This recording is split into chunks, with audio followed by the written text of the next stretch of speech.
بسم اللہ الرحمن الرحیم۔ آئیے سمجھتے ہیں کہ یہ شہادت حق کیا ہے۔ یہ شہادت جس کی ذمہ داری آپ پر ڈالی گئی ہے، اس سے مراد یہ ہے کہ جو حق آپ کے پاس آیا ہے، جو صداقت آپ پر منکشف کی گئی ہے، انسان کے لیے فلاح و نجات کی ایک ہی راہ جو آپ کو دکھائی گئی ہے، آپ دنیا کے سامنے اس کے حق اور صداقت ہونے پر اور اس کے راہ راست ہونے پر گواہی دیں، ایسی گواہی جو اس کے حق اور راستی ہونے کو مبرہن کر دے اور دنیا کے لوگوں پر دین کی حجت پوری کر دیں۔ اسی شہادت کے لیے انبیاء علیہ السلام دنیا میں بھیجے گئے تھے اور اس کا ادا کرنا ان پر فرض تھا۔ پھر یہی شہادت تمام انبیاء کے بعد ان کے امتیوں پر فرض ہوتی رہی، اور اب خاتم النبیین صلی اللہ علیہ وسلم کے بعد یہ فرض امت مسلمہ پر بحیثیت مجموعی اسی طرح عائد ہوتا ہے جس طرح حضور اکرم صلی اللہ علیہ وسلم پر آپ صلی اللہ علیہ وسلم کی زندگی میں شخصی حیثیت سے عائد تھا۔ اس گواہی کی اہمیت کا اندازہ اس سے کیجئے کہ نوع انسانی کے لیے اللہ تعالیٰ نے باز پرس اور جزا و سزا کا جو قانون مقرر کیا ہے، اس کی ساری بنیاد ہی اس گواہی پر ہے۔ اللہ تعالیٰ حکیم و رحیم اور قائم بالقسط ہے۔ اس کی حکمت و رحمت اور اس کے انصاف سے یہ بعید ہے کہ لوگوں کو اس کی مرضی نہ معلوم ہو اور وہ انہیں اس بات پر پکڑے کہ وہ اس کی مرضی کے خلاف چلیں۔ لوگ نہ جانتے ہوں کہ راہ راست کیا ہے اور وہ ان کی کجروی پر ان سے مواخذہ کریں۔ لوگ اس سے بے خبر ہوں کہ ان سے کسی چیز کی باز پرس ہونی ہے اور وہ انجانی چیز کی ان سے باز پرس کریں۔ اس لیے اللہ تعالیٰ نے آفریش کی ابتدا ہی ایک پیغمبر سے کی اور پھر وقتاً فوقتاً بے شمار پیغمبر بھیجتے رہے تاکہ وہ نوع انسانی کو خبردار کریں کہ تمہارے معاملے میں تمہارے خالق کی مرضی یہ ہے، تمہارے لیے دنیا میں زندگی بسر کرنے کا صحیح طریقہ یہ ہے، یہ رویہ ہے جس سے تم اپنے مالک کی رضا کو پہنچ سکتے ہو، یہ کام ہے جو تم کو کرنے چاہیے اور یہ کام ہے جن سے تم کو بچنا چاہیے، اور یہ امور ہیں جن کی تم سے باز پرس کی جائے گی۔ یہ شہادت جو اللہ تعالیٰ نے اپنے پیغمبروں سے دلوائی، اس کی غرض قرآن مجید میں صاف صاف یہی بتائی گئی ہے کہ لوگوں کو اللہ پر یہ حجت قائم کرنے کا موقع باقی نہ رہے کہ ہم بے خبر تھے اور آپ ہمیں اس چیز پر پکڑ رہے ہیں جس سے ہم کو خبردار نہ کیا گیا۔ خدا نے لوگوں کی حجت اپنے اوپر سے اتار کر پیغمبروں پر ڈال دی، اور پیغمبر اس اہم ذمہ داری کے منصب پر کھڑے کر دیے گئے کہ اگر شہادت حق کا حق ٹھیک ادا کر دیں تو لوگ اپنے اعمال پر خود باز پرس کے مستحق ہوں، اور اگر ان کی طرف سے ادائے شہادت میں کوتاہی ہو تو لوگوں کی گمراہی و کجروی کا مواخذہ پیغمبروں سے کیا جائے۔ دوسرے الفاظ میں پیغمبروں کے منصب کی نزاکت یہ تھی کہ یا تو وہ حق کی شہادت ٹھیک ادا کر کے لوگوں پر حجت قائم کر دیں، ورنہ لوگوں کی حجت الٹی ان پر قائم ہوئی جاتی تھی کہ خدا نے حقیقت کا جو علم آپ حضرات کو دیا تھا وہ آپ نے ہمیں نہ پہنچایا، اور جو صحیح طریقے زندگی اس نے آپ کو بتایا تھا وہ آپ نے ہمیں نہ بتایا۔ یہی وجہ ہے کہ انبیاء علیہ السلام اپنے اوپر اس ذمہ داری کے بار کو شدت کے ساتھ محسوس کرتے تھے، اور اسی بنا پر انہوں نے اپنی طرف سے حق کی شہادت ادا کرنے اور لوگوں پر حجت تمام کر دینے کی جان توڑ کوششیں کی۔ پھر انبیاء علیہ السلام کے ذریعے سے جن لوگوں نے حق کا علم اور ہدایت کا راستہ پایا وہ ایک امت بنائے گئے، اور وہی منصب شہادت کی نازک ذمہ داری جس کا بار انبیاء علیہ السلام پر ڈالا گیا تھا اب اس امت کے حصے میں آئی، اور انبیاء علیہ السلام کے قائم مقام ہونے کی حیثیت سے اس کا یہ مقام قرار پایا کہ اگر یہ امت شہادت حق کا حق ادا کر دے اور لوگ درست نہ ہوں تو یہ اجر پائے گی اور لوگ پکڑے جائیں گے، اور اگر یہ حق کی شہادت دینے میں کوتاہی کرے یا حق کے بجائے الٹی باطل کی شہادت دینے لگے تو لوگوں سے پہلے یہ پکڑی جائے گی۔ اس سے خود اس کے اعمال کی باز پرس بھی ہوگی اور ان لوگوں کے اعمال کی بھی جو اس کے صحیح شہادت نہ دینے یا غلط شہادت دینے کی وجہ سے گمراہ، مفسد اور غلط کار رہے۔ آئیے اب سمجھتے ہیں کہ ادائے شہادت کا طریقہ کیا ہو۔ حضرات، یہ ہے شہادت حق کی وہ نازک ذمہ داری جو مجھ پر، آپ پر اور ان سب لوگوں پر عائد ہوتی ہے جو اپنے آپ کو امت مسلمہ کہتے ہیں اور جن کے پاس خدا کی کتاب اور ان کے انبیاء کی ہدایت پہنچ چکی ہے۔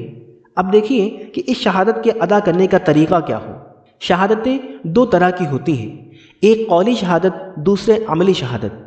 قولی شہادت کی صورت یہ ہے کہ ہم زبان اور قلم سے دنیا پر اس حق کو واضح کریں جو انبیاء علیہ السلام کے ذریعے سے ہمیں پہنچا ہے، سمجھانے اور دل نشیں کرنے کے جتنے طریقے ممکن ہیں ان سب سے کام لے کر تبلیغ و دعوت اور نشر و اشاعت کے جتنے ذرائع ممکن ہیں ان سب کو استعمال کر کے علوم و فنون نے جس قدر مواد فراہم کیا ہے وہ سب اپنے ہاتھ میں لے کر ہم دنیا کو اس دین کی تعلیم سے روشناس کریں جو خدا نے انسان کے لیے مقرر کیا ہے۔ فکر و اعتقاد میں، اخلاق و سیرت میں، تمدن و معاشرت میں، کسب معاش اور لین دین میں، قانون اور نظم عدالت میں، سیاست اور تدبیر مملکت میں اور بین الانسانی معاملات کے تمام دوسرے پہلوؤں میں اس دین نے انسان کی رہنمائی کے لیے جو کچھ پیش کیا ہے اسے ہم خوب کھول کھول کر بیان کریں، دلائل اور شواہد سے اس کا حق ہونا ثابت کریں، اور جو کچھ اس کے خلاف ہے اس پر معقول تنقید کر کے بتائیں کہ اس میں کیا خرابی ہے۔ اس قولی شہادت کا حق ادا نہیں ہو سکتا جب تک کہ امت مجموعی طور پر ہدایت خلق کے لیے اسی طرح فکر مند نہ ہو جس طرح انبیاء علیہ السلام انفرادی طور پر اس کے لیے فکر مند رہا کرتے تھے۔ یہ حق ادا کرنے کے لیے ضروری ہے کہ یہ کام ہماری تمام اجتماعی کوششوں اور قومی سعی و جہد کا مرکزی نقطہ ہو۔ ہم اپنے دل و دماغ کی ساری قوتیں اور اپنے سارے وسائل و ذرائع اس پر لگا دیں۔ ہمارے تمام کاموں میں یہ مقصد لازم الملحوظ رہے اور ہم اپنے درمیان سے کسی ایسی آواز کے اٹھنے کو تو کسی حال میں برداشت ہی نہ کریں جو حق کے خلاف شہادت دینے والی ہو۔ رہی عملی شہادت تو اس کا مطلب یہ ہے کہ ہم اپنی زندگی میں ان اصولوں کا عملاً مظاہرہ کریں جن کو ہم حق کہتے ہیں۔ دنیا صرف ہماری زبان ہی سے ان کی صداقت کا ذکر نہ سنے بلکہ خود اپنی آنکھوں سے خود ہماری زندگی میں ان کی خوبیوں اور برکتوں کا مشاہدہ کر لے۔ وہ ہمارے برتاؤ میں اس شیرینی کا ذائقہ چکھ لے جو ایمان کی حلاوت سے انسان کے اخلاق و معاملات میں پیدا ہوتی ہیں۔ وہ خود دیکھ لیں کہ اس دین کی رہنمائی میں کیسے اچھے انسان بنتے ہیں، کیسے عادل سوسائٹی تیار ہوتی ہے، کیسی صالح معاشرت وجود میں آتی ہے، کس قدر ستھرا اور پاکیزہ تمدن پیدا ہوتا ہے، کیسے صحیح خطوط پر علوم و آداب اور فنون کا نشو و نما ہوتا ہے، کیسے منصفانہ، ہمدردانہ اور بے نظا معاشی تعاون رونما ہوتا ہے، اور انفرادی و اجتماعی زندگی کا ہر پہلو کس طرح سدھر جاتا ہے، سنور جاتا ہے اور بھلائیوں سے مالا مال ہو جاتا ہے۔ اس شہادت کا حق صرف اس طرح ادا ہو سکتا ہے کہ ہم فرداً بھی اور قومی حیثیت سے بھی اپنے دین کی حقانیت پر مجسم شہادت بن جائیں۔ ہمارے افراد کا کردار اس کی صداقت کا ثبوت دے، ہمارے گھر اس کی خوشبو سے مہکیں اور ہماری دکانیں اور ہمارے کارخانے اس کی روشنی سے جگمگائیں، ہمارے ادارے اور ہمارے مدرسے اس کے نور سے منور ہوں، ہمارا لٹریچر اور ہماری صحافت اس کی خوبیوں کی سند پیش کریں، ہماری قومی پالیسی اور اجتماعی سعی و جہد اس کے برحق ہونے کی روشن دلیل ہو۔ غرض ہم سے جہاں اور جس حیثیت میں بھی کسی شخص یا قوم کو سابقہ پیش آئے وہ ہمارے شخصی اور قومی کردار میں اس بات کا ثبوت پالے کہ جن اصولوں کو ہم حق کہتے ہیں وہ واقعی حق ہیں، اور ان سے فی الواقع انسانی زندگی اصلح و اعلیٰ اور ارفع ہو جاتی ہے۔ پھر یہ عرض کر دوں کہ اس شہادت کی تکمیل اگر ہو سکتی ہے تو صرف اس وقت جب کہ ایک اسٹیٹ انہی اصولوں پر قائم ہو جائے اور وہ پورے دین کو عمل میں لا کر اپنے عدل و انصاف سے، اپنے اصلاحی پروگرام سے، اپنے حسن انتظام سے، اپنے امن سے، اپنے باشندوں کی فلاح و بہبود سے، اپنے حکمرانوں کی نیک سیرت سے، اپنے صالح داخلی سیاست سے، اپنی راست بازانہ خارجی پالیسی سے، اپنی شریفانہ جنگ سے اور اپنی وفادارانہ صلح سے ساری دنیا کے سامنے اس بات کی شہادت دے کہ جس دین نے اس اسٹیٹ کو جنم دیا ہے وہ در حقیقت انسانی فلاح کا ضامن ہے اور اس کی پیروی میں نوع انسانی کی بھلائی ہے۔ یہ شہادت جب قولی شہادت کے ساتھ مل جائے تب وہ ذمہ داری پوری طرح ادا ہو جاتی ہے جو امت مسلمہ پر ڈالی گئی ہے، تب نوع انسانی پر بالکل اتمام حجت ہو جاتا ہے، اور تب ہی ہماری امت اس قابل ہو سکتی ہے کہ آخرت کی عدالت میں نبی کریم صلی اللہ علیہ وسلم کے بعد کھڑی ہو کر شہادت دے سکے کہ جو کچھ حضور اکرم صلی اللہ علیہ وسلم نے ہم کو پہنچایا تھا وہ ہم نے لوگوں تک پہنچا دیا، اور اس پر بھی جو لوگ راہ راست پر نہ آئے وہ اپنی کجروی کے خود ذمہ دار ہیں۔ آئیے اب اور تفصیل سے سمجھتے ہیں یہ قولی شہادت کیا ہے۔ حضرات، یہ تو وہ شہادت ہے جو مسلمان ہونے کی حیثیت سے ہمیں قول و عمل میں دینی چاہیے تھی، مگر اب دیکھیے کہ آج ہم فی الواقع کیا شہادت دے رہے ہیں۔ پہلے قولی شہادت کا جائزہ لیجئے۔ ہمارے اندر ایک بہت ہی قلیل گروہ ایسا ہے جو کہیں انفرادی طور پر اور کہیں اجتماعی طور پر زبان و قلم سے اسلام کی شہادت دیتا ہے، اور اس میں بھی ایسے لوگ شاید انگلیوں پر گنے جا سکتے ہیں جو اس شہادت کو اس طرح ادا کر رہے ہوں جیسا اسے ادا کرنے کا حق ہے۔ اس شر ذمہ قلیل کو اگر آپ الگ کر لیں تو آپ دیکھیں گے کہ مسلمانوں کی عام شہادت اسلام کے حق میں نہیں بلکہ اس کے خلاف جا رہی ہے۔ ہمارے زمیندار شہادت دے رہے ہیں کہ اسلام کا قانون وراثت غلط ہے اور جاہلیت کے رواج صحیح ہیں۔ ہمارے وکیل اور جج اور مجسٹریٹ شہادت دے رہے ہیں کہ اسلام کے سارے قوانین غلط ہیں، بلکہ اسلامی قانون کا بنیادی نظریہ ہی قابل قبول نہیں اور صحیح صرف وہ قوانین ہیں جو انسانوں نے وضع کیے ہیں۔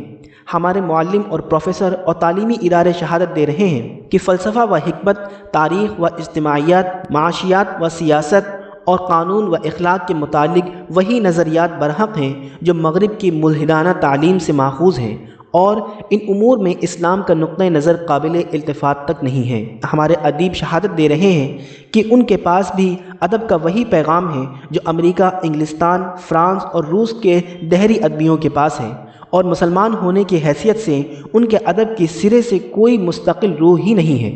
ہمارا پریس شہادت دے رہا ہے کہ ان کے پاس بھی مباحث اور مسائل اور پروپیگنڈوں کے وہی انداز ہیں جو غیر مسلموں کے پاس ہیں۔ ہمارے تاجر اور اہل صنعت شہادت دے رہے ہیں کہ اسلام نے لین دین پر جو حدود قائم کیے ہیں وہ ناقابل عمل ہیں، اور کاروبار صرف انہی طریقوں پر ہو سکتا ہے جن پر کفار عامل ہیں۔ ہمارے لیڈر شہادت دے رہے ہیں کہ ان کے پاس بھی قومیت اور وطنیت کے وہی نعرے ہیں، وہی قومی مقاصد ہیں، قومی مسائل کو حل کرنے کے وہی ڈھنگ ہیں، سیاست اور دستور کے وہی اصول ہیں جو کفار کے پاس ہیں، اور اسلام نے اس بارے میں کوئی رہنمائی نہیں کی ہے۔ ہمارے عوام شہادت دے رہے ہیں کہ ان کے پاس زبان کا کوئی مصرف دنیا اور اس کے معاملات کے سوا نہیں ہے، اور وہ کوئی ایسا دین رکھتے ہی نہیں جس کا وہ چرچا کریں یا جس کی باتوں میں وہ اپنا کچھ وقت صرف کریں۔ یہ ہے وہ قولی شہادت جو مجموعی طور پر ہماری پوری امت ہندوستان ہی میں نہیں ساری دنیا میں دے رہی ہے۔ آئیے اب سمجھتے ہیں عملی شہادت کا کیا حال ہے۔ عملی شہادت قولی شہادت سے بھی بدتر ہے۔ بلا شبہ کہیں کہیں کچھ صالح افراد ہمارے اندر ایسے پائے جاتے ہیں جو اپنی زندگی میں اسلام کا مظاہرہ کر رہے ہیں، مگر سواد اعظم کا حال کیا ہے؟ انفرادی طور پر عام مسلمان اپنے عمل میں اسلام کی جو نمائندگی کر رہے ہیں وہ یہ ہے، اسلام کے زیر اثر پرورش پانے والے افراد کسی حیثیت سے بھی کفر کے تیار کیے ہوئے افراد سے بلند یا مختلف نہیں ہیں، بلکہ بہت سی حیثیتوں سے ان کی بنسبت فروتر ہیں۔ وہ جھوٹ بول سکتے ہیں، وہ خیانت کر سکتے ہیں، وہ ظلم کر سکتے ہیں، وہ دھوکہ دے سکتے ہیں، وہ قول قرار سے بھی پھر سکتے ہیں، وہ چوری اور ڈاکہ زنی کر سکتے ہیں، وہ دنگا اور فساد کر سکتے ہیں، وہ بے غیرتی اور بے حیائی کے سارے کام کر سکتے ہیں، اور ان سب بد اخلاقیوں میں ان کا اوسط کسی کافر قوم سے کم نہیں ہے۔ پھر ہماری معاشرت، ہمارا رہن سہن، ہمارے رسم و رواج اور ہماری تقریبات، ہمارے میلے اور عرس، ہمارے جلسے اور جلوس، غرض ہماری اجتماعی زندگی کا کوئی پہلو ایسا نہیں ہے جس میں ہم اسلام کی کسی حد تک صحیح نمائندگی کرتے ہوں۔ یہ چیز گویا اس بات کی زندہ شہادت ہے کہ اسلام کے پیرو خود ہی اپنے لیے اسلام کے بجائے جاہلیت کو زیادہ قابل ترجیح سمجھتے ہیں۔ ہم مدرسے بناتے ہیں تو علم اور نظام تعلیم اور روح تعلیم سب کچھ کفار سے لیتے ہیں۔ ہم انجمنیں قائم کرتے ہیں تو مقصد، نظام اور طریقہ کار سب کچھ وہی رکھتے ہیں جو کفار کی کسی انجمن کا ہو سکتا ہے۔ ہماری پوری قوم بحیثیت مجموعی کوئی جدوجہد کرنے اٹھتی ہے تو اس کا مطالبہ، اس کی جدوجہد کا طریقہ، اس کی جمعیت کا دستور و نظام، اس کی تجویزیں، تقریریں اور بیانات سب کچھ ہو بہو کافر قوموں کی جدوجہد کا چربہ ہوتا ہے۔ حد یہ ہے کہ جہاں ہماری آزاد یا نیم آزاد حکومتیں موجود ہیں وہاں بھی ہم نے اساس حکومت، نظام حکومت اور مجموعہ قوانین کفار سے لے لیا ہے۔ اسلام کا قانون بعض حکومتوں میں صرف پرسنل لاء کی حد تک رہ گیا ہے اور بعض نے اس کو بھی ترمیم کیے بغیر نہیں چھوڑا ہے۔ حال میں ایک انگریز مصنف لارنس براؤن نے اپنی کتاب دا پراسپیکٹس آف اسلام میں طعنہ دیا ہے کہ ہم نے جب ہندوستان میں اسلام کے دیوانی اور فوجداری قوانین کو دقیانوسی اور ناقابل عمل سمجھ کر منسوخ کیا تھا اور مسلمانوں کے لیے صرف ان کے پرسنل لاء کو رہنے دیا تھا تو مسلمانوں کو یہ سخت ناگوار ہوا تھا، کیونکہ اس طرح ان کی پوزیشن وہی ہو جاتی تھی جو کبھی اسلام کی حکومت میں ذمیوں کی تھی۔ لیکن اب صرف یہی نہیں کہ ہندوستان کے مسلمانوں نے اسے پسند کر لیا ہے، بلکہ خود مسلمان حکومتوں نے بھی اس معاملے میں ہمارے تقلید کی ہے۔ ترکی اور البانیہ نے تو اس سے تجاوز کر کے قوانین نکاح و طلاق و وراثت تک میں بھی ہمارے معیارات کے مطابق اصلاحات کر دی ہیں۔ اب یہ بات کھل گئی ہے کہ مسلمانوں کا یہ تصور کہ قانون کا ماخذ ارادہ الہی ہے ایک مقدس افسانے سے زیادہ کچھ نہ تھا۔ یہ ہے وہ عملی شہادت جو تمام دنیا کے مسلمان تقریباً متفق ہو کر اسلام کے خلاف دے رہے ہیں۔ ہم زبان سے خواہ کچھ کہیں مگر ہمارا اجتماعی عمل گواہی دے رہا ہے کہ اس دین کا کوئی طریقہ ہمیں پسند نہیں اور اس کے کسی قانون میں ہم اپنی فلاح و نجات نہیں پاتے۔ وآخر دعوانا ان الحمد للہ رب العالمین۔